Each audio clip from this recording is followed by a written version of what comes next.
I've seen plenty of strange things in the years I've spent as an underwater welder, but this morning was the first time I saw a face in the deep. My partner Roger and I were doing regular maintenance checks at 25 meters. I was using my camera more than my torch, just cataloging any wear and tear on the oil rig's legs. Cold Atlantic currents have teeth and will start to saw away at structural integrity awfully fast. I'm not sure why I turned away from the rig to look down. Maybe there was a sound. Maybe I sensed a presence. There was a white face staring back up at me from the depths. We had decent light from the surface at that level, so I got a good look. The face was unusually flat with small, sharp features. Doll-like, I guess you could say. Uncomfortably human. The water was cloudy that morning, and I couldn't get a clean view of its body. Not a diver was the main thing my brain registered. It was too long, too graceful. I estimated the creature was about 10 meters deeper than I was initially. When it noticed my attention, it flipped and dove faster than any animal I'd ever seen. In the instant before it disappeared, I jammed on the camera shutter and took a picture.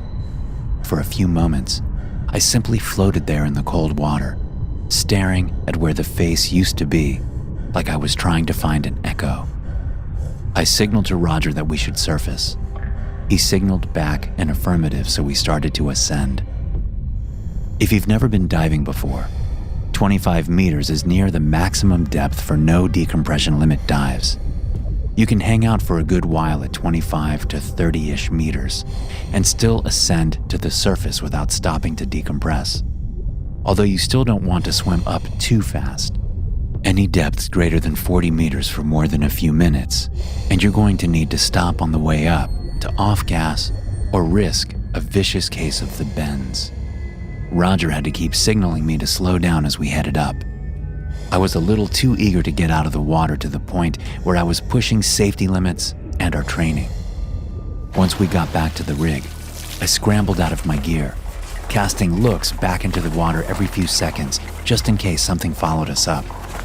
"I saw something down there," I sputtered when Roger approached. I shed my air tank and started hopping on one leg, trying to get my fins off.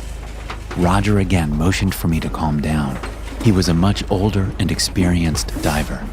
He sported a gray beard, and his eyes were a maze of crow's feet from years of squinting through harsh Atlantic winds. "Take a breath, Tommy," he said. "Easy, easy." I inhaled. There was something watching us underwater. "Like a fish?" "No, not a fish." "Here, I took a picture." I pulled out the underwater camera and beckoned Roger closer. The image was the first up in the gallery. Either the creature was moving when the shutter went off, or my hand was shaking because all that was pictured was a pale blur against the dark water. "I think you should get some rest," Roger suggested, patting my shoulder. I didn't disagree. I woke up to the sound of somebody choking near me. It was pitch black inside crew quarters, and I got tangled in my blankets as I rolled out of my bunk. "What's going on?" I heard someone call out. "Keep it down. I'm trying to sleep, damn it," another voice replied. The choking was coming from a bed one row down from mine. Before I could ask if the occupant needed help, I heard more gurgling sounds from the corner. "Hey, what the hell?" somebody shouted. A light was flicked on. The choking stopped all at once. People sat up in their bunks, rubbing their eyes and throwing out curses. "Is anyone hurt?" I yelled. There was lots of grumbling, but everyone seemed fine. There was no indication of what caused the strange noises. I glanced over at the first bed that I thought was the source of the gurgle. A man named Murphy, one of the drillers, was sitting up straight, eyes fixed straight ahead. "You okay?" I asked. He turned towards me. I wasn't too familiar with the guy, but I could tell he looked sick. Murphy was pale, his skin waxy and eyes bloodshot. But he nodded when I repeated my question. Then he curled up in bed and went back to sleep. Others were doing the same. There didn't seem to be any immediate danger, so I also put my head back down. The last thing I saw before somebody killed the light was a shallow puddle under Murphy's bunk. I spared a second to wonder if one of the rig's windows were leaking before I fell back asleep. There's something wrong with the crew. I've noticed it over the past few days. It's like an illness sweeping through us, but that's not quite right. Those infected have a washed-out look, graying skin, and cloudy eyes. Their faces become bloated as they move, I guess. Unevenly would be the way to put it. Like they're not used to walking. It's the weirdest damn thing, but even stranger is that none of them will acknowledge it. Roger was the latest victim of whatever was hitting the rig. I found him at the edge of the deck, looking out over the ocean. The weather was turning November nasty, clouds crashing on the horizon just like the waves chopping at the rig. "Doesn't seem like a good morning for a dive, eh?" I asked, carefully approaching my friend. Roger turned, and I had to resist a sudden urge to push him off the deck. The man's wrinkled skin was practically melting. His blue eyes were bloodshot, and there was a twitch in his cheek like he was trying to smile or show his teeth but couldn't quite figure it out. The only reply I got from him was a partial nod. Then he went back to watching the water. I decided to take the day off and went to check out the medical ward. The doctor was nowhere on site when I arrived at the sick bay. In fact, the room was deserted. Whatever illness seemed to be spreading among the crew wasn't making them bedridden yet. I plopped down on the nearest bunk and tried to come up with a plan. By my estimation, nearly a third of the crew was affected by the strange sickness in the last 3 days. Oddly enough, the illness seemed most prevalent among supervisors and senior crew compared to the rest of us working schmucks. Could a virus be elitist? Why wasn't anyone sick acknowledging that something was wrong? I saw nervous looks among other members of the crew, but nobody wanted to be first to make a ruckus. I decided to take a sleeping pill so I could relax. The mystery plague could wait. Maybe someone else, someone with authority, would get their shit together and deal with it so I didn't have to. Sleep came quickly. The darkness was comfortable and silent. A shriek tore me back into the waking world. It was black outside of the infirmary's window. I could tell there was a storm. Rain fell against the glass. The scream came again from somewhere on deck. I raced up the stairs and opened the door. I was greeted by a nightmare. People were snarling and fighting and begging and struggling all around me. I watched one of our cooks wrestling with a monster. The creature was bone white, roughly the size of a child, and its body reminded me of a human mixed with an eel. Its face was flat, with pitted eyes and a slit nose. It was also familiar. I'd taken a picture of an abomination just like that only a few days ago. Before I could help the chef, the creature succeeded in prying the man's jaw open. I heard the snap of tendons breaking as his mouth was forced wider than it was ever meant to go. The cook tried to scream, but it only came out as a choking noise.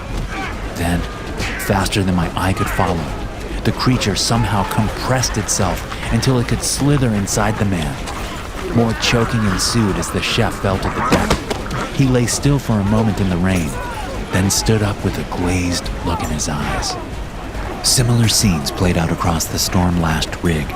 I saw dozens of the albino creatures crawling up the side of the structure, using their small arms and tails to come out of the ocean. Men fought back, but again and again, the monsters ripped jaws open and pushed themselves into the crew. Those who were infected turned against their friends and helped the abominations. One of the creatures was squirming on deck near the drill site. It locked eyes with me and began to crawl over with inhuman speed. I took a step back, almost falling, then slammed and locked the door between the deck and the infirmary. A moment later, something slammed into the metal. Several creatures were trying to get in. I hope you won't judge me for what I did next. If I was a braver man, maybe I could have fought my way to the communications room, barricaded the door, and called for help.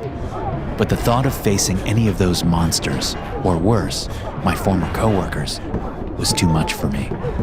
So I made my way back below deck towards one of the diving rooms.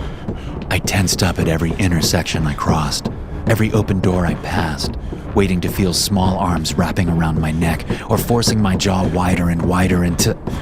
Stop thinking, I told myself. Just act. I had the edges of a plan in mind. If I couldn't save my friends, if the rig was lost, then the best thing I could do for them was to wipe it from the ocean. I made it to the diving room and sealed the door. We had small charges on board for emergencies and off-site excavation. They were weak, but any kind of explosive on an oil rig is dangerous. Alone, they might not be enough to cause catastrophe, but combined with a few tanks of oxygen placed directly against the pipeline, I could create a hell of a boom. I was going to turn that oil rig into a fucking Roman candle. It only took me a few minutes to assemble my impromptu bomb and gear up in my diving suit. I opened the bay door and began to climb down the ladder towards the surface. Carrying the explosives and 2 oxygen tanks while rain and wind slammed into me was brutal, but somehow I made it down to the surface. Waves reached up towards me as I tossed the bundle into the water and jumped in. There's something serene about diving during a storm. Once you're deep enough below the surface, the water is calmer, the world suspended. The main issue with bad weather is a lack of illumination. I turned on my light and began to maneuver myself and my bomb towards the center of the oil rig and its vulnerable pipeline.